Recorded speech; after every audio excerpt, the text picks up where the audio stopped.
सर्वप्रथम सर्वांना जय श्रीराम. माझं नाव आहे विकास वसंत पोर. मी राहणार आहे आसोळे गावातला. नोकरी निमित्तानं मुंबईमध्ये असतो. श्री शिवप्रतिष्ठान हिंदुस्थान त्याचा एक छोटासा धारकरी आणि मुरबाड तालुक्यातल्या प्रत्येक गावामध्ये ज्या गावात सूर्य उगवतो त्या गावामध्ये धर्मवीर बलिदान पाळलं गेलं पाहिजे. याच गुरुजींच्या आदेशाचं पालन करण्यासाठी आम्ही वेड्यासारखं प्रत्येक गावामध्ये जाऊन हा धर्माचा जागर करत असतो. सर्वप्रथम आपण इथे जमला कारण की आजचा दिवस हा भारतीयांसाठी विशेष आहे. आमची जी काही आमच्या समाजात आलेला एक चांगला उपक्रम, काय वाईट नाही, जे आम्हाला इंग्रजांनी देण दिली. त्या देणीमध्ये आम्ही इतके पागल झालो की आम्ही आज सगळे काम करून त्याच्यात घुसून पडणार 100%. पण जर आमचा समाज इतका वेडा जर या 2 पुरुषांचा झाला ना, या 2 पुरुषांचा इतका जर वेडा झाला ना, तर आमच्या मुलांना धर्म काय आहे हे सांगायला लागणारच नाही. आमच्या जर काही येडे नेऊन कंट्रोल करावी तर कुठलीच गरज नाही. तत्पूर्वी आपण आधी तुमच्या हातामध्ये पत्र घेतलं, त्याच्यामध्ये प्रेरणा मंत्र, ते प्रेरणा मंत्र घेणार आहोत. मी पुढे म्हणेन, माझ्या मागे खड्या आवाजात म्हणायचंय. माझा आवाज मोठा असणार आहे, माझ्यापेक्षा तुमचा आवाज नक्कीच मोठा असलाच पाहिजे. पुण्यश्लोक छत्रपती श्री शिवाजी महाराज की जय. धर्मवीर छत्रपती संभाजी महाराज की जय. भारत माता की जय. हिंदू धर्म की जय. धर्मासाठी झुंजावे,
आम्ही सर्वे आम्हा स्वतःला धारकरी संबोधून घेतो. श्री शिवप्रतिष्ठान हिंदुस्थानचा प्रत्येक धारकरी हा देव देश धर्मासाठी समर्पण करून घेतलेला असतो. मुळात धारकरी म्हणजे काय, तुम्हाला सगळ्यात पहिले धारकऱ्याची व्याख्या सांगतो की आपल्या गावामध्ये अखंड आगमन सप्ताह होतो आणि असंख्य वारकऱ्यांची कत्तल करतो, वारकऱ्यांना लुटतो, लुबाडतो. अशा प्रकारची वारी बंद पाडण्यामागे या यशमानचा हात आहे. हे जेव्हा संभाजी महाराजांना कळतं तर हातात मृदुंग घेऊन आणि कमरेला समशेर बांधून संभाजी महाराज निघतात आणि ज्यावेळी हे यवन वारीला जाताना त्या वारकऱ्यांना बघतात आणि त्यांच्यावर घाला घालतात, तेव्हा छत्रपती संभाजी महाराज त्यांना कापूर काढतात आणि वारीला अभय देतात. अशा प्रकारची वारी चालत राहावी म्हणून छत्रपती संभाजी महाराजांनी घाट घातला. नवे नवे तर देवीवरून आळंदीला पंढरपूरला जाणारी जी काही वारी आहे, या वारीला धनदौलतीची नौबत लावून संभाजी महाराजांनी ती सुरुवात केली. असे संभाजी महाराज सांगायला मी तुम्हाला आलोय. संभाजी महाराज म्हटले तर भरपूर प्रश्न आणि संभ्रम निर्माण केलेले गेले आहेत. कारण की संभाजी महाराजांचा चारित्र्य हे इतकं खराब आमच्यामध्ये करण्याचा काहींचा स्वार्थ असावा. पण आम्ही संभाजी महाराज म्हटले तर रगेल रंगेल व्यसनाच्या आधीन गेलेला राजा, चारित्र्य चांगले नाही, पित्याने बनवलेले बलाढ्य स्वराज्य स्वतःच्या निष्काळजी कारणांमुळे घालवलं, अशी काही छवी आमच्या पुढे सादर होती. अलीकडच्या काळामध्ये कोणी ते कीड लागलेलं बॉलिवूड आहे, आता कुठे त्याचं डोकं ठिकाणावर आलंय थोडंफार. त्यांनी एक चित्रपट दाखवायचा प्रयत्न केला, छावा. त्या छावा चित्रपटाला बघून आम्हाला कुठे थोडेफार संभाजी महाराजांच्या बद्दल थोडीशी मनामध्ये हळहळ निर्माण झाली. पण त्यामध्ये सुद्धा संभाजी महाराजांना दाखवलेला छळ फक्त 2% आहे, फक्त 2%. पूर्ण छत्रपती संभाजी महाराज ते दाखवू शकले नाही. संभाजी महाराजांचा पराक्रम हा जर आपल्याला माहिती करायचा असेल तर तुम्हाला वाचल्याशिवाय पर्याय नाही. तुम्ही जर असे मनामध्ये धरून चालाल तर कोणी येऊन व्याख्याता आम्हाला सांगेल, कोणती एखादी मालिका येईल, कोणता एखादा चित्रपट येईल आणि तेव्हाच आम्हाला छत्रपती संभाजी महाराज कळतील किंवा छत्रपती शिवाजी महाराज कळतील, तर तुम्ही सगळ्यात मोठ्या संभ्रमामध्ये आहात. मला एक सांगा, छत्रपती शिवाजी महाराजांना आराध्य मानतो असे इथे कोण कोण हात वरती करायचं. आम्ही मनापासून छत्रपती शिवाजी महाराजांना आराध्य मानतो सगळेच. छत्रपती शिवाजी महाराजांचं चरित्र वाचलं असे इथे कोण?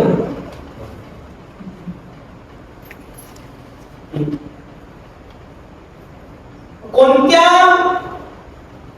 तुम्ही गोष्टीवरून त्याला आराध्य मानता? संपूर्ण समाज मानतो म्हणून? आम्हाला महाराज कळलेच नाही. तत्पूर्वी आपल्या गावामध्ये अखंड हरिनाम सप्ताह होतो, तेव्हा तुम्ही ग्रंथाचं ज्ञानेश्वरीचं पारायण करत असाल, बरोबर ना? तसंच आज पण घ्या, कारण परिस्थिती खूप वाईट आहे. जर आमच्या मुलांना आमचं चरित्र महाराजांचं माहिती नसेल, उद्या कोणी पण येऊन सांगेल की छत्रपती संभाजी महाराज किंवा छत्रपती शिवाजी महाराज यांच्या सैन्यामध्ये 90%, आता 35% आहे तो आकडा, आधी 9% होता, आता 35% होता. उद्या येऊन सांगतील 90% मुसलमान होते, मी त्याला प्रत्युत्तर कराल का? डोळ्यात झाकून तुम्ही विश्वास ठेवा, कारण तुम्हाला चरित्रच माहिती नसेल तर काय करा. हा आपल्याला स्नो पॉइझन दिला जातो. उत्तर देण्यासाठी आमच्याकडे जर आमच्या चरित्राचा अभ्यासच नसेल तर आम्ही काय सांगू? काहीच नाही. 5 मुसलमान असे नव्हते की जे छत्रपती शिवाजी महाराजांना शेवटपर्यंत प्रामाणिक राहिले. 5 सुद्धा नव्हते. तुम्ही एक नाव सांगा, एक पण नव्हता. पण आमच्यामध्ये अशा गोष्टी टाकल्या जातात. अलीकडच्या काळामध्ये एखादा टीजर रिलीज होतो, त्यामध्ये तो मुलगा त्याच्या आजीला विचारतो की आजी तो अफजल कोण आहे? ती म्हणते की माझ्या खालाच्या बुवाच्या कोण्याचा कोणतरी मुलगा. नाही तो नाही.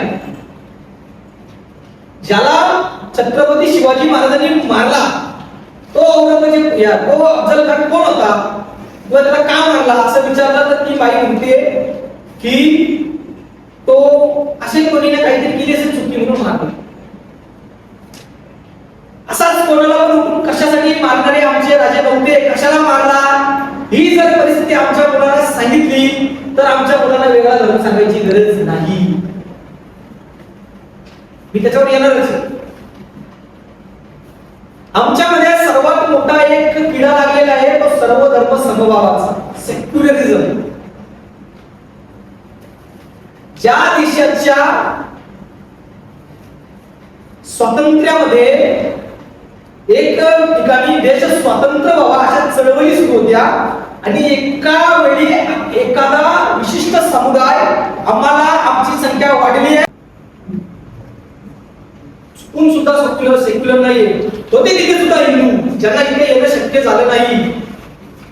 कारण का आले नाही? कारण तिकडे जी लाहोरवरून आलेली भरून ट्रेन होती ना, ती ट्रेन इतकी भयानक होऊन आली की ती 10 दिवस त्यातले पडायला लागले जाळण्यासाठी.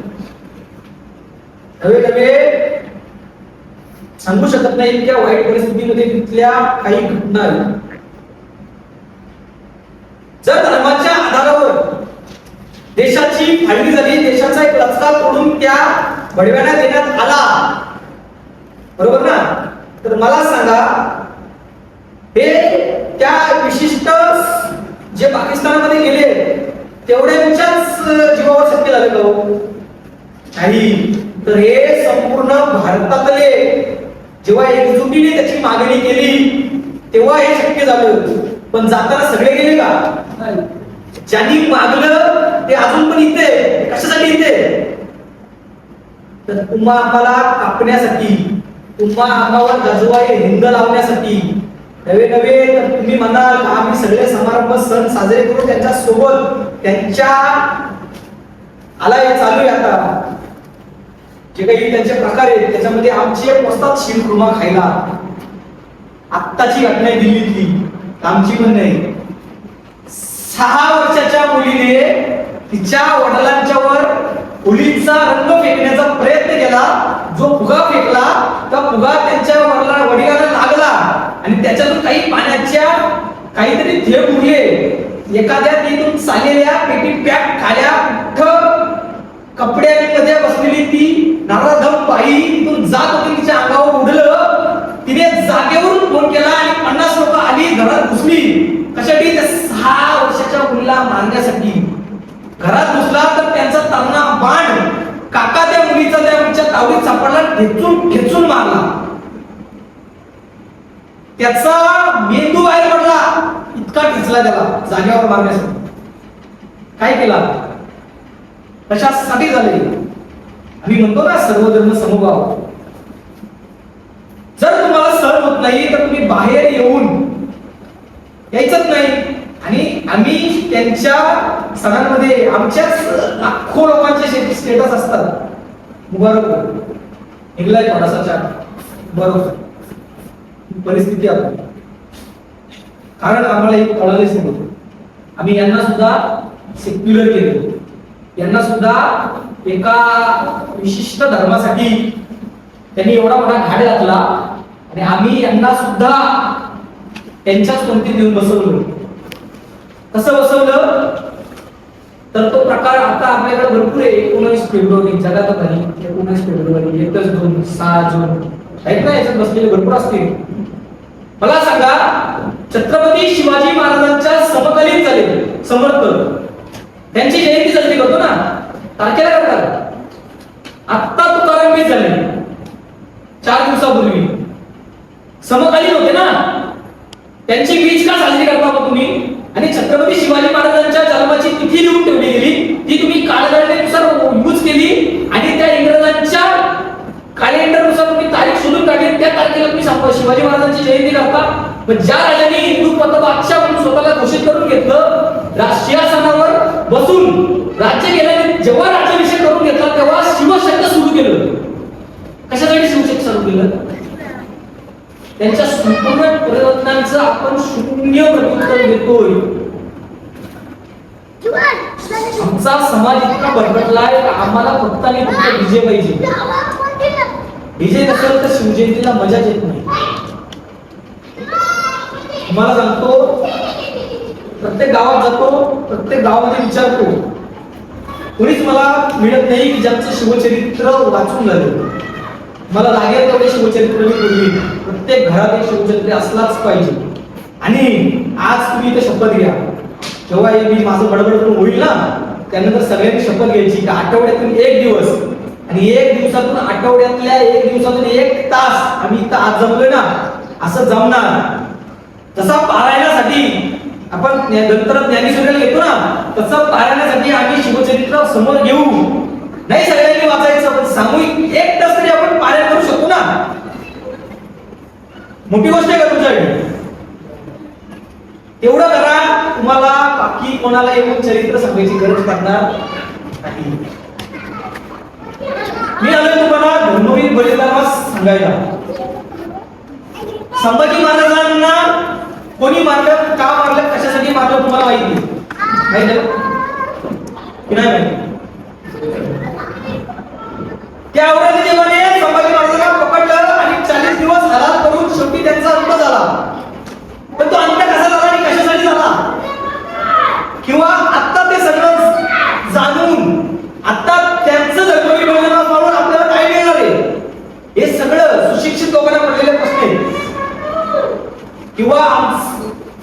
तुमचा मुलगा आत्ताचा ग्रॅज्युएशन झाला तर तो बापाला विचारतो कुठे देऊ विण्यामध्ये हे सगळं थोटांडे थोडासा शिकला तर तो पुढची मला सुपरवायझर झाला. तशा प्रकारची परिस्थिती आमची का झाली कारण आमच्या बापानेच अजून आमच्या मुलाला देवधर्म काय सांगितलंच नाही. काल परवा माझी बहीण आहे छोटी तिची शाळेमध्ये कॉलेजमध्ये तिच्या एक प्रशिक्षण वर्ग भरवला होता. म्हणजे एखादा येतो आणि 12वीची होती 12वी नंतर किंवा 12वी नंतर तुम्हाला भरपूर करिअरच्या संधी आहेत असं ते गायडन्स लेक्चर असतं बघा.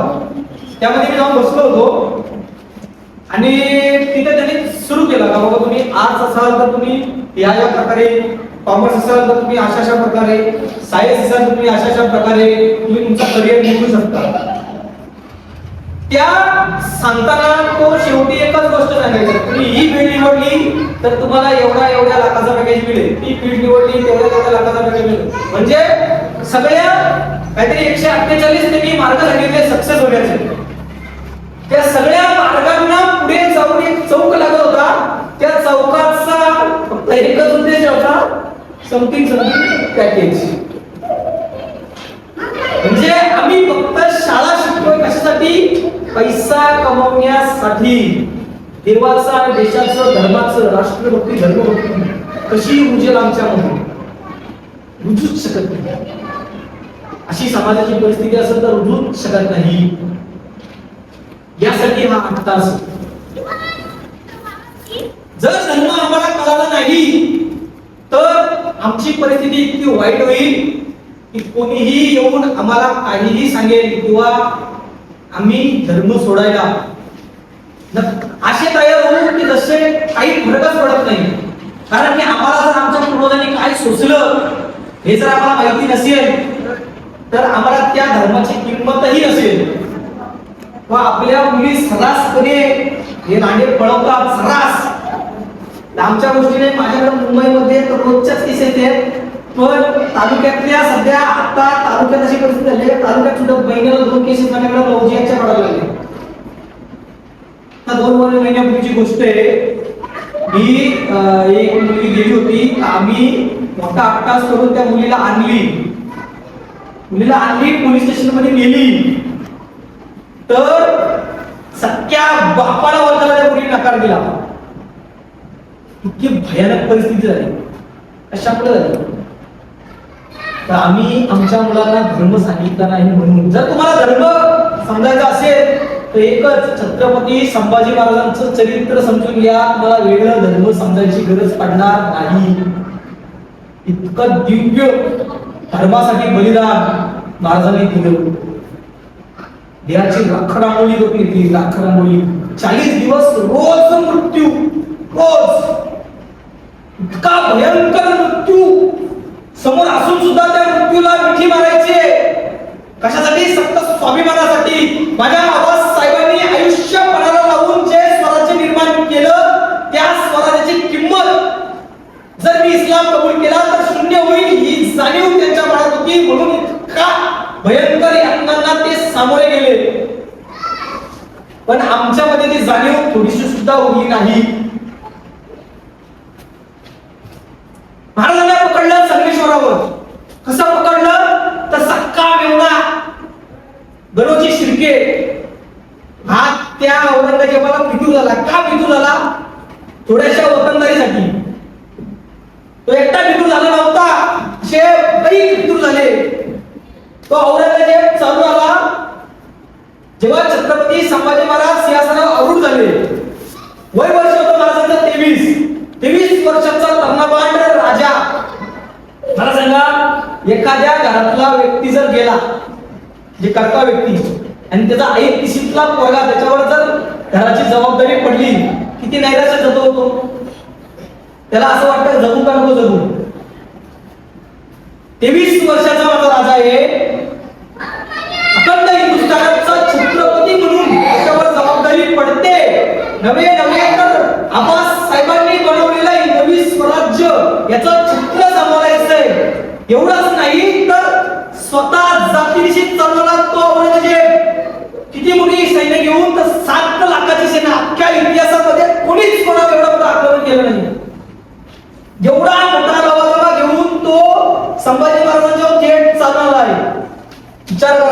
23 वर्षाचा राजे, एखादा दुसरा असता तर त्या ठिकाणी घाबरला असता, नपुसकपणाने भिडला असता, भयला असता आणि त्या औरंगजेबाच्या नावात पायावर पडला असता. पडले ना एवढे वर्ष जे त्या उत्तर भारतामध्ये पडलेले, आपण आज पण त्यांना राजपूत म्हणतो, पडले ना त्यांच्या पायावर. हा का नाही झुकले? कारण ही प्रेरणा विलक्षण होती छत्रपती शिवाजी महाराजांची. तो औरंगजेब जेव्हा चालू झाला, सगळ्यात पहिला तळ त्यांनी त्या बुऱ्हाणपुरात ठोकला. त्या बुऱ्हाणपुराची परिस्थिती इतकी बिकट होती, असा जाणून बुजून महाराजांनी ध्वस्त केला होता त्याला. कशासाठी झाला होता बुऱ्हाणपूर महाराजांनी माहिती तुम्हाला? कशासाठी? तर जिजिया नावाचा कर, आपल्याकडे तो इंटरनेट नावाचा प्रकार आहे, त्याच्यावर टाका जिजिया काय आहे, कळेल तुम्हाला. हा जिजिया नावाचा कर कशासाठी माहिती का? तर तुम्ही हिंदू आहात आणि तुम्हाला तुमचे सण समारंभ, तुम्हाला तुमच्या देवाची पूजा करायची ना, तर तुम्हाला तो जिजिया कर भरावा लागेल. मुसलमान सुलतानांना तेव्हा तुम्ही तुमच्या धर्माचा काम करू शकता, नाहीतर तुम्हाला स्वातंत्र्य नाही, नाहीतर तुम्हाला मारलं जाईल. अशा प्रकारचा तो जिजिया कर होता. तर 13व्या शतकापासून त्या औरंगजेबापर्यंत कंटिन्यू आपल्या हिंदूंनी जिजिया कर भरला आणि आपली संस्कृती जिवंत जगत ठेवली. हे आमच्या मुलांना कधी सांगणार आम्ही? वर्षातून पाऊस पडतो एकदा, धनधान्य पिकतं एकदा, आणि जिजिया किती वेळा भरायचा माहितीये का? वर्षातून 3 वेळा. ते पण तुमच्या संपूर्ण कमाईचा 75% भरायचा. अशा प्रकारचा शोषण करून तो बुऱ्हाणपूर सदन संपन्न झाला होता. त्या औरंगजेबाच्या गळ्यातला ताईत म्हणून त्याला ओळखला जात होता. जेव्हा संभाजी महाराजांना एक कळालं ना, संभाजी महाराजांनी तळपायच्या मस्तकात गेली, त्यांनी थेट सॉरी त्या बुऱ्हाणपुरावर गेली ना, जाळून पुसून खाक करून टाकला. तशा त्या जिजियाला प्रत्युत्तर दिला. जेव्हा तो बुऱ्हाणपुरात उतरला, त्यांनी बुऱ्हाणपुराची परिस्थिती बघितली. त्या अलिबाबा शेख नावाच्या दर्ग्यावर गेला, आजकाल आहे तिथं. त्या दर्ग्यावर जाऊन त्याने डोका टेकला आणि त्यांच्या बकरीत हे वर्णन आहे मुसलमानांच्या खुल्या लिहिलेलं त्या काळामध्ये. तो म्हणतो की मी हे जिहाद पसरवण्यासाठी आलोय, माझा फक्त इस्लाम पसरवण्याचा मनसुबा आहे, ओपनपणे सांगतो. आणि आमचे त्यांच्यावर जाऊन त्याच्या मजारीवर जाऊन डोके टेकतात. स्वप्नात दिलं नवीन त्याची मजारच असायला पाहिजे काय?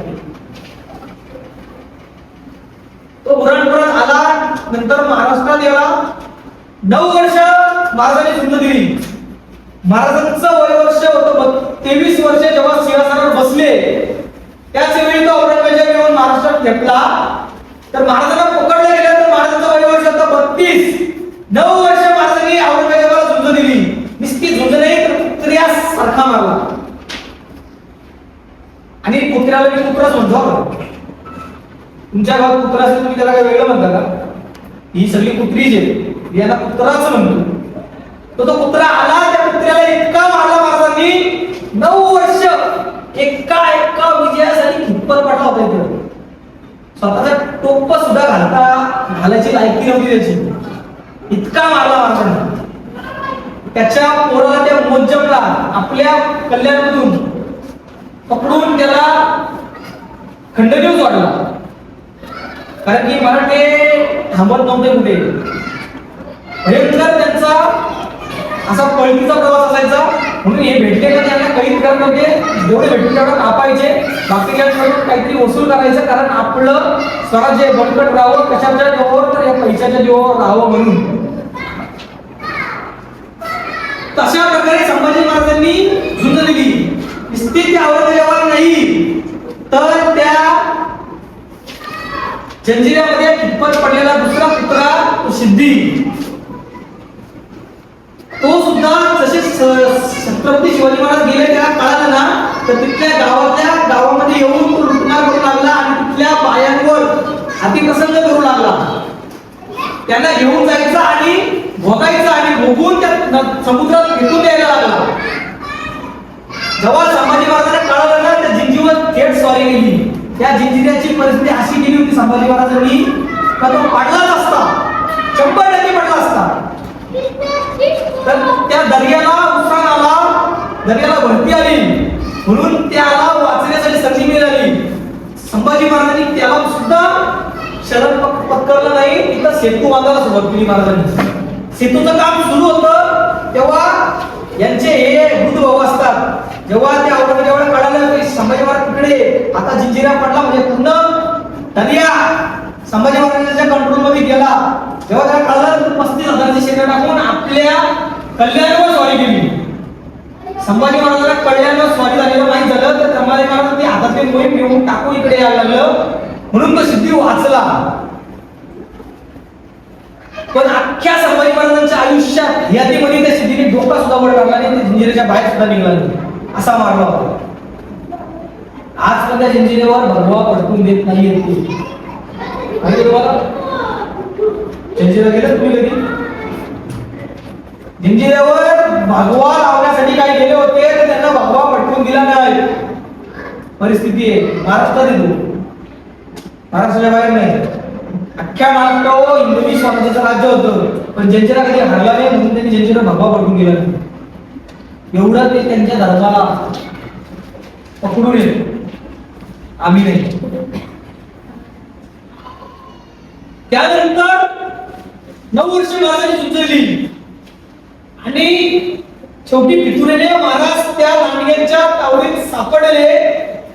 महाराज एकटे नाहीत तर महाराजांसोबत कमिशनर सुद्धा त्यांच्या तावडीत सापडलं. महाराजांना त्या संगमेश्वरावरून बहादूरगडावर, आता त्याचं नाव बदललं आणि धर्मवीरगड केलं, त्या धर्मवीरगडावर महाराजांना त्या औरंगजेबासमोर सादर करण्यात आलं. महाराजांचा प्रवास कसा झाला तुम्हाला माहिती आहे? तर महाराजांना उंटावर उलट बसवलं आणि त्या उंटाला भाले बांधले आणि प्रत्येक पावलाला तो भाला महाराजांच्या पायात किंवा अंगात घुसला पाहिजे असा तो भाला बांधला होता. असा 35 मैलाचा प्रवास महाराजांचा झाला. बघा, खंड हिंदुस्थानाचा छत्रपती त्याची ही अवहेलना. इतकाच नाही तर जाताना संभाजी महाराजांच्या अंगाचे सगळे कपडे फाडले, फक्त लाल झाकेल एवढे कपडे ठेवले, त्यांना विभूषकाचे कपडे घातले आणि त्यांच्या डोक्यावर टोप लावला, त्या टोपावर भगवा ध्वज लावला आणि त्यांची अमानुष धिंड काढली. त्याच्या बाजारपेठातून धिंड निघताना ज्याला जे भेटल, कोणी दगड मारतो, कोणी महाराजांच्या अंगावर थुंकतो, कोणी शेड फेकतो, कोणाही येईल तशा शिव्या घालतो. अशा प्रकारे हिंदुस्थानाच्या छत्रपती आणि त्या औरंगजेबाच्या 2च मुली होत्या ज्या अविवाहित होत्या. ती सगळ्यात मोठी मुलगी त्यांनी स्वतः जन्मली आली होती आणि 2 नंबरची मुलगी जिनतुन्निसा ही त्यांनी स्वतःच्या भोगासाठी स्वतः जवळ ठेवून घेतली होती. मला सांगा, एखादा 32 वर्षाचा तरुणा बांड पोरगा 40-45 वर्षाच्या बाईला मागणी झाली का? हा, हे आमच्या डोक्यात टाकलेले संभ्रम. त्यानंतर महाराजांना फक्त प्रस्ताव दिला झाला की इस्लाम कबूल कर, तुला सगळं देतो, धन देतो, दौलत देतो, तुझी लागेल तेवढा तुझा सगळा तुझा राज्यातला फरक करतो, फक्त इस्लाम कबूल करायचा. कशासाठी इस्लामच का हो माहितीये? तर औरंगजेबाला त्यांना कोणत्याही परिस्थितीमध्ये इस्लाम कबूल करायला लावायचा होता, कारण त्या औरंगजेबाला माहित होतं की आपण यांना मारू, कसंही मारू, पण हे मराठे हे थांबणार नाही. 9 वर्ष यांनी खितपत पाडलंय. अखंड हिंदुस्थान जिंकायला माझ्या बापाच्याने शक्य नाही, पण जर मी अनन्वित अत्याचार करून जर संभाजी महाराजांना झुकायला लावलं, जर त्यांनी इस्लाम कबूल करायला, तर मला वेगळं भारतात किंवा वेगळं हिंदुस्थानात कुठेही लढाई करायची गरज पडणार नाही. कारण जर हिंदुस्थानाचं छत्रच वाटलं तर वेगळं हिंदुस्थानाच्या मधल्या लोकांना वेगळं वाटायची गरज पडेल का? मला सांगा, एखादा घरचा घर आहे, त्या घरचा एखादा कर्ता पुरुष आहे, त्या कर्त्या पुरुषाने जर इस्लाम कबूल केला तर त्याच्या घरच्याने वेगळं इस्लाम कबूल करायची गरज पडेल का? तो घर आजचा वाटला जातो ना. तसंच जर अखंड हिंदुस्थानाचे छत्रपती जर वाटले तर तुमची आमची काय परिस्थिती असते? 1947 पर्यंत त्या पाकिस्तानाची वाट बघावी लागली असती का आम्हाला? 350 वर्ष आधीच संपूर्ण हिंदुस्थानाचा पाकिस्तान झाला असता. हे संभाजी महाराज जाणून होते, म्हणून तडक नकार दिला की तुला जे करायचं ते कर, तोड मार फोड रक्त काढ, काही करायचं ते कर. आम्ही जन्माला हिंदू म्हणून आलो आणि मरू सुद्धा हिंदूच. पण तरी सुद्धा आमच्यातले काही लोक उठतात आणि म्हणतात की आम्ही छत्रपती संभाजी महाराजांना धर्मवीर म्हणत नाही. वयाच्या 14व्या वर्षी महाराजांनी 4 ग्रंथ लिहिली. त्यातला संस्कृत मध्ये लिहिला बुधभूषण नावाचा ग्रंथ. त्या बुधभूषणामध्ये महाराज धर्माची व्याख्या सांगताना लिहितात, श्लोक नंबर 611, अध्याय नंबर 3, जीवितामृतता मनी देहना धर्म वर्जित मृत्यू धर्मे संयुक्त देगी जीवी भविष्य. म्हणजे एखादा व्यक्ती जर धर्माचं अनुकरण करून जगत नाही, त्याच्या जगण्याला काडी मात्र सुद्धा किंमत उरत नाही. पण जर एखादा व्यक्ती मृत्यू पत्करतो पण धर्म सोडत नाही, तो मरून सुद्धा चिरंजीवी भविष्यात घडतो. असे वयाच्या 14व्या वर्षी महाराज लिहितात आणि वयाच्या 32व्या वर्षी जगतात. आणि आम्ही त्यांना धर्मस्वाभिमानी मानत नाही. महाराजांनी तडक नकार दिला की शिक्षेचा फरमान सुरू झाला. सगळ्यात पहिली शिक्षा महाराजांना झाली हाताचे आणि पायाची. महाराजांच्या सगळी नख उपसून काढली. मला सांगा, जर आपल्या हाताला थोडासा नेलकडा जास्त लागला का दिवस बोट तुटून बसतो ना मी, तर सगळ्या हाताची पायाची नख उपटून काढायचे. किती आता असते महाराज, तरी झुकले नाहीत, नमले नाहीत, शमले नाहीत. म्हणून शिक्षेचा पुढचा फरमान काढला, एक हाताचा आणि एक पायाचं असं रोज एक एक बोट तोडायचं. कसं तोडायचं तर कुऱ्हाडीनं घाव घालायचा, बोट तोडायचं हाताचा आणि पायाचा. सगळी बोट महाराजांची तोडली, तरी महाराज झुकले नाहीत, नमले नाहीत, शमले नाहीत. चुकत नाहीत, नमत नाहीत, क्षमत नाहीत. म्हणून शिक्षेचा अंमल हा क्रूर करण्यात आला आणि एखादा उखडलेला बटाटा सोलावा अशा संपूर्ण शरीराची महाराजांची कातडी सोडून काढण्यात आली.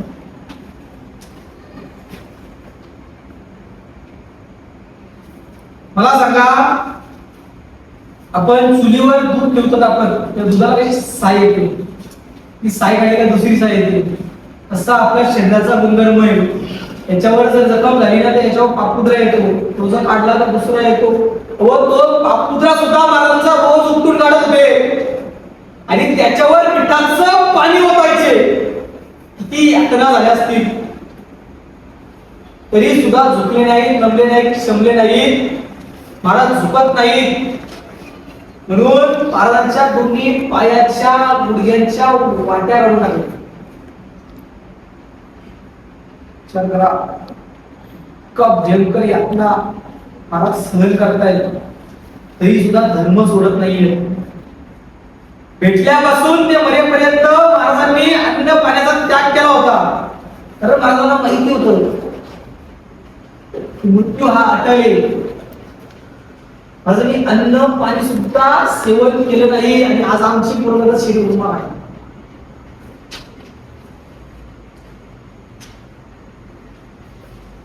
त्यानंतर मासाच्या गोळ्याच्या गोळे कापले गेले. एवढंच नाही तर त्यांच्या हाताचे पायाचे सगळीकडे चामडी काढली होती. महाराजांचं नाक कापलं, कान कापलं. एवढं नाही तर महाराजांचे दोन्ही ओठ हे पण कापून टाकले. कापायला भंग करायला काय राहिलं नाही तर शिक्षेचा पुढचा फरमान सोडला. पण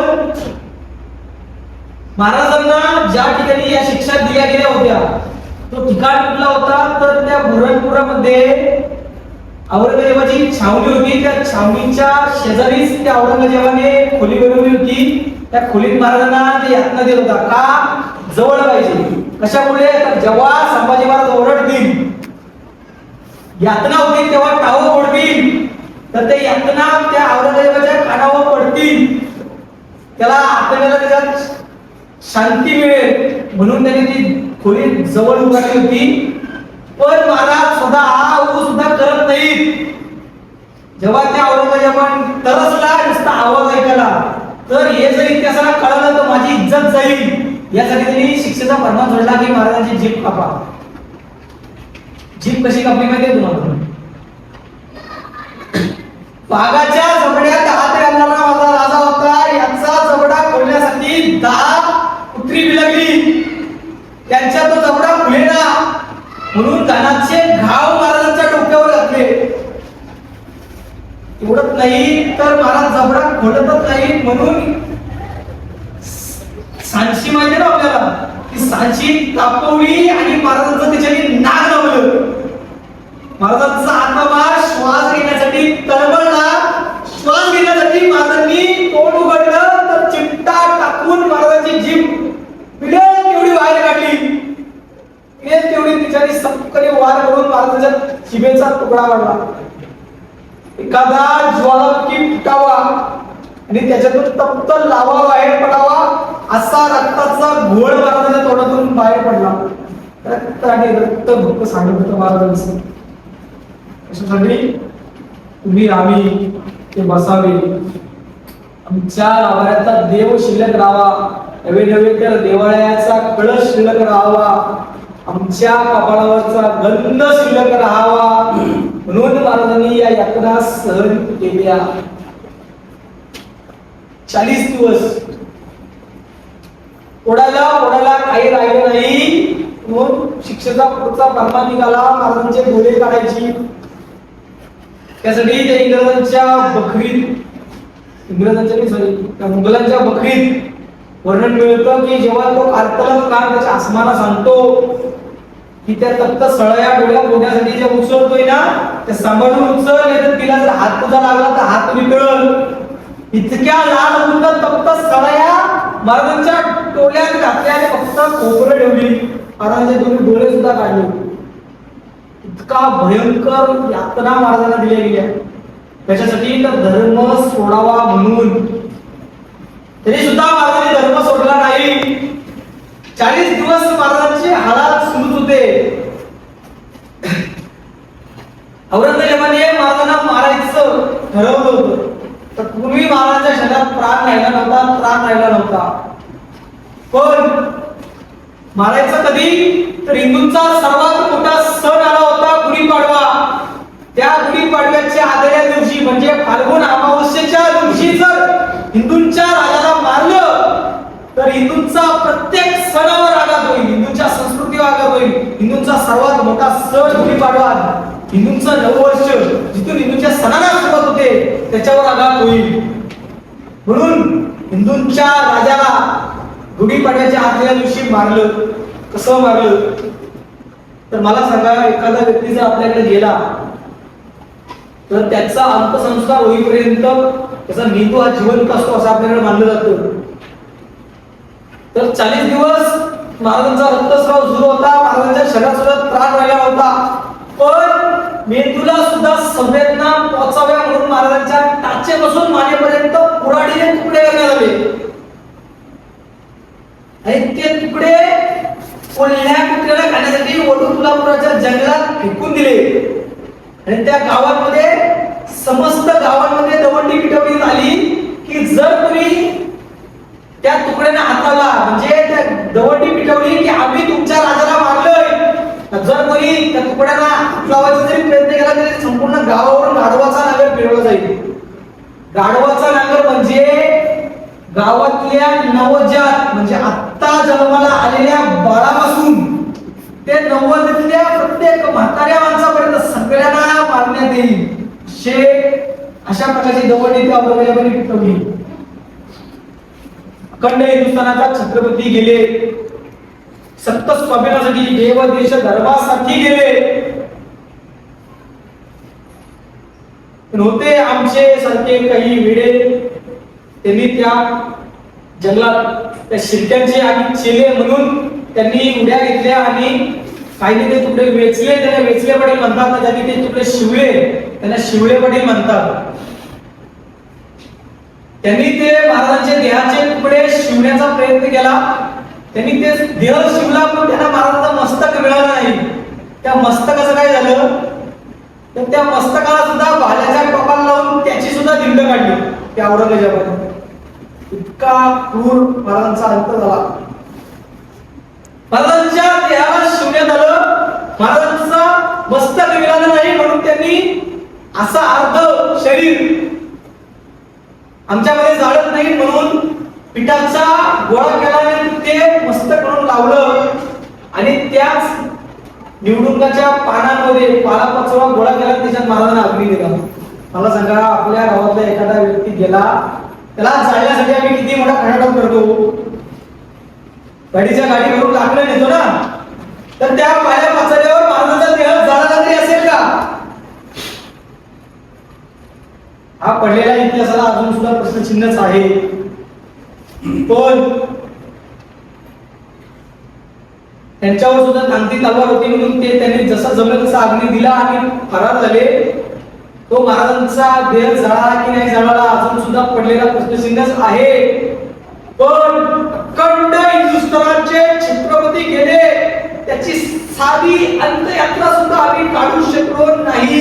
हिंदूंसाठी शोकांतिका आहे की नाही?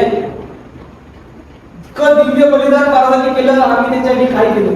काहीच नाही.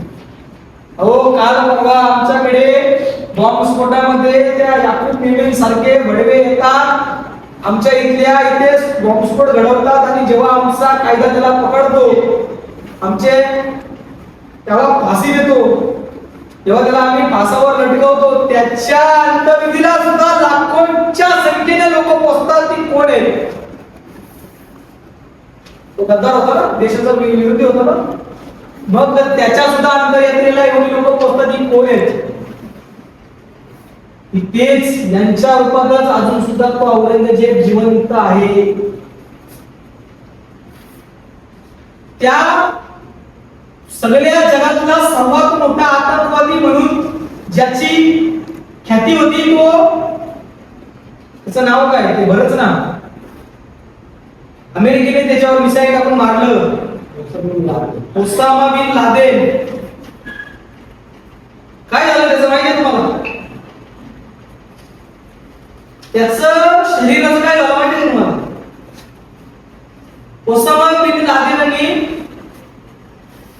तिकडच्या किती संख्येनं मारलं होतं? काहीतरी 3 का 4 हजार लोकांना मारलं होतं. जेव्हा त्याला मारण्यात आलं तेव्हा त्याच्या शरीर त्या औरंगजेबाने मारलं, तर त्याचं थडगं हिंदुस्थानात काय करतं? नवे तर त्याच्यावर रोज फुलं वाहिली जातात. ही परिस्थिती आज आमची आहे. म्हणून हे धर्मवीर बलिदान मास आहे. सामान्य व्यक्ती गेला तर त्याचं सुद्धा 13 दिवसाचं, पण आमचे राजा गेले म्हणून फाल्गुन शुद्ध प्रतिपदा ते फाल्गुन अमावस्या 1 महिन्याचा कडक कडक हिंदूंनी सुद्धा पाळलंच पाहिजे. कसं पाळायचं?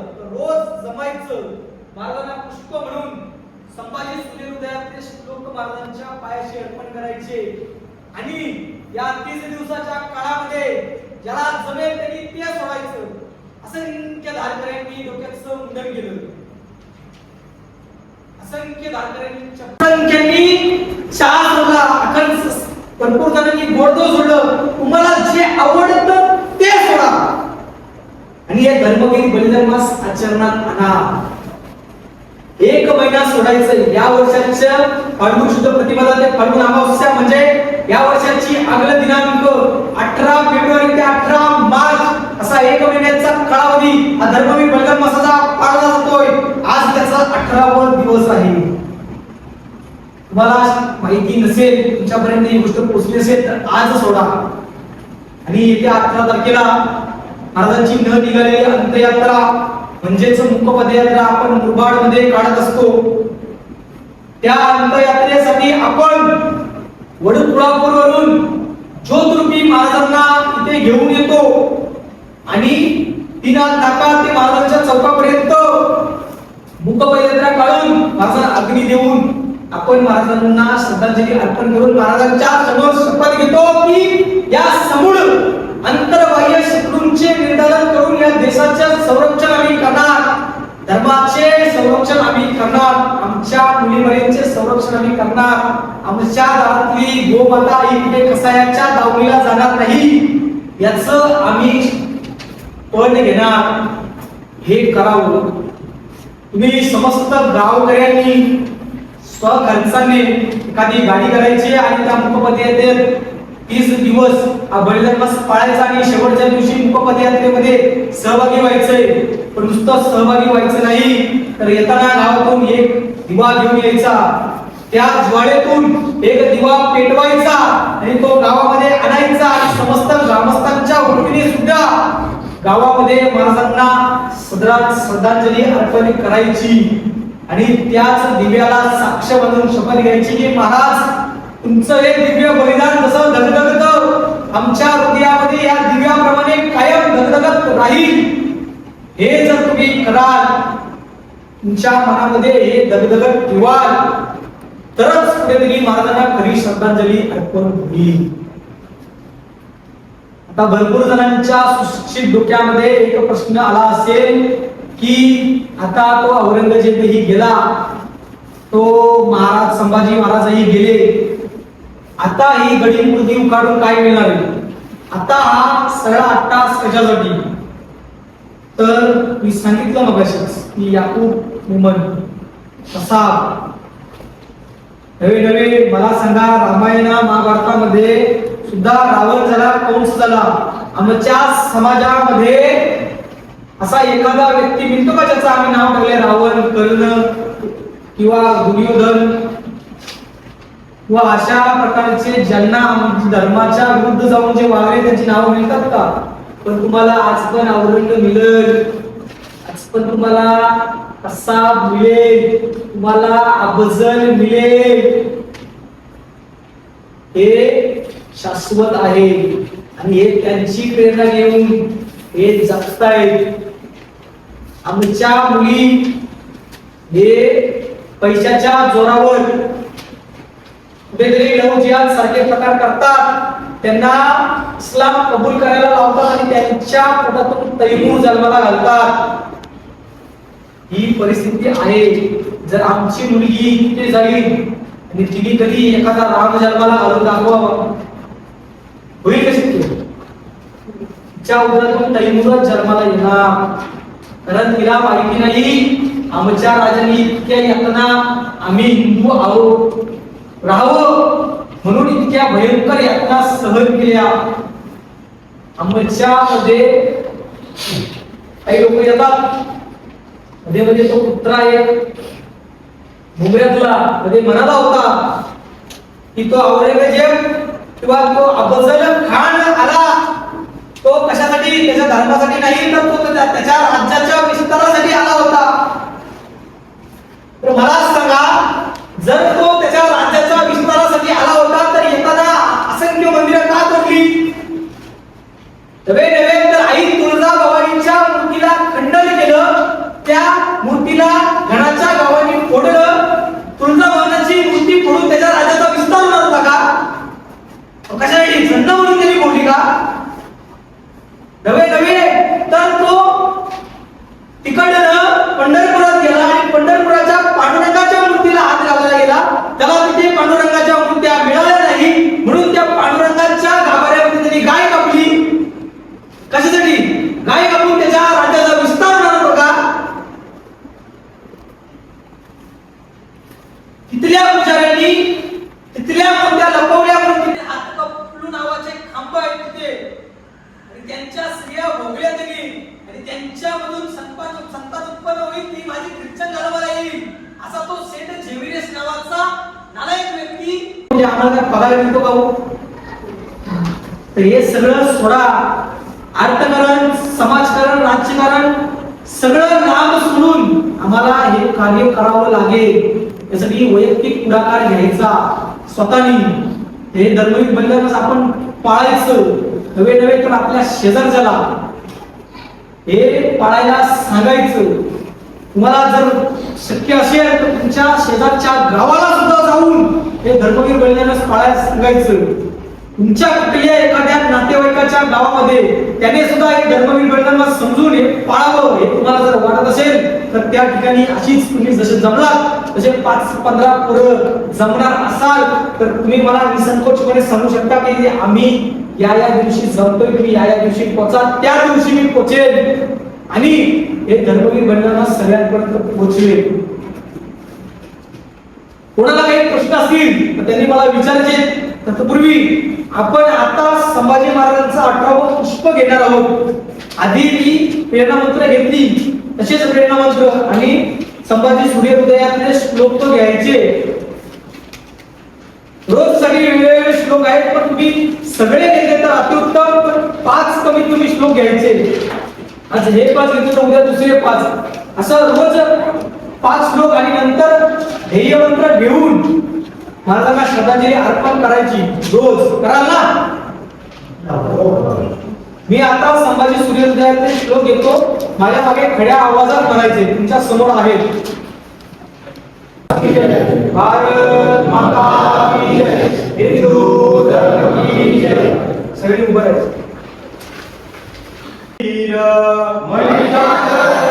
वीर तले स्वनेत्र तुटले जरी जीभ शीर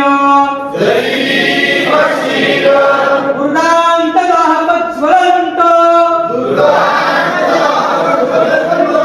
समाज व्हावा मुनी उरात धरुया शिवसिंह छावा गिरण्यास्त प्राण उठला तरीही कृतार्थ माझे धर्म सगळे त्यारणात सूर्याहुरी अतिदात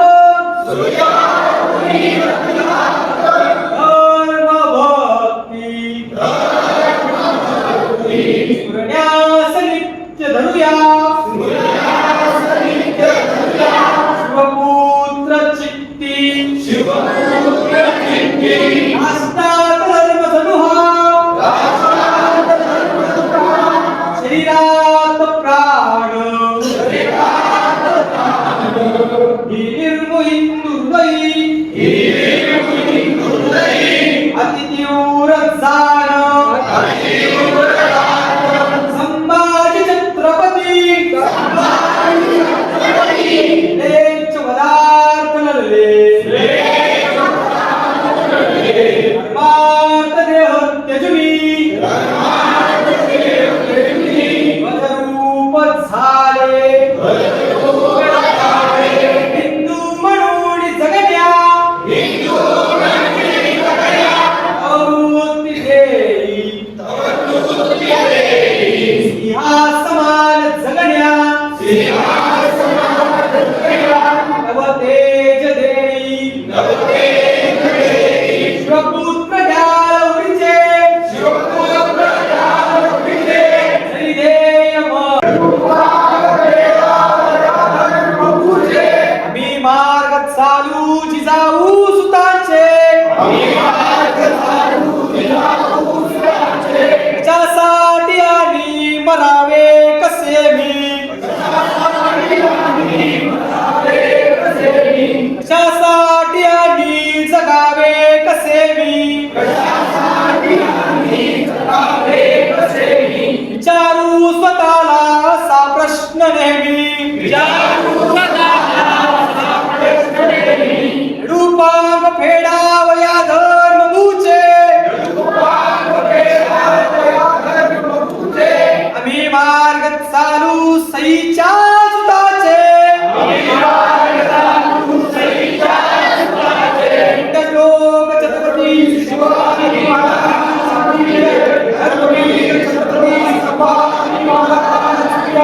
भारत माता की जय, हिंदू धर्म की जय. शिवराय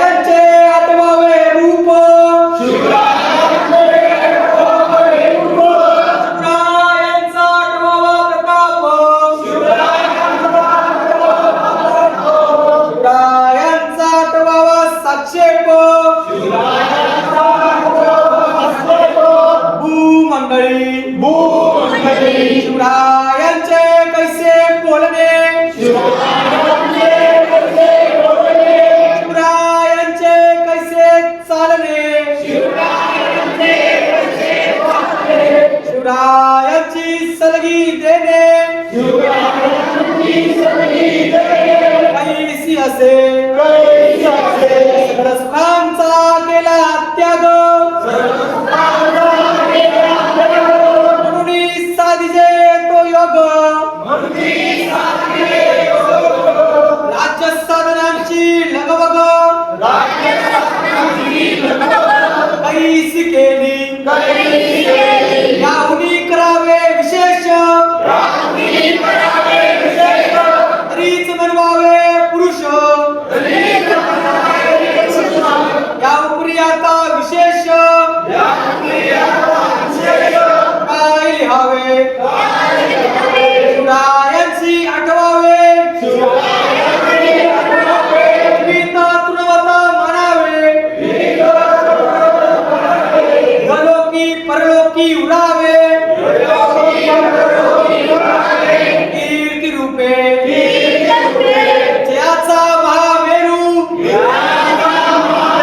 बहुत जणांचे आधारू, अखंड स्थितीचा निर्धारू, श्रीमंत योगी श्लोक छत्रपती शिवाजी महाराज की जय, छत्रपती शिवाजी महाराज की जय, भारत माता की जय, हिंदू धर्म की जय।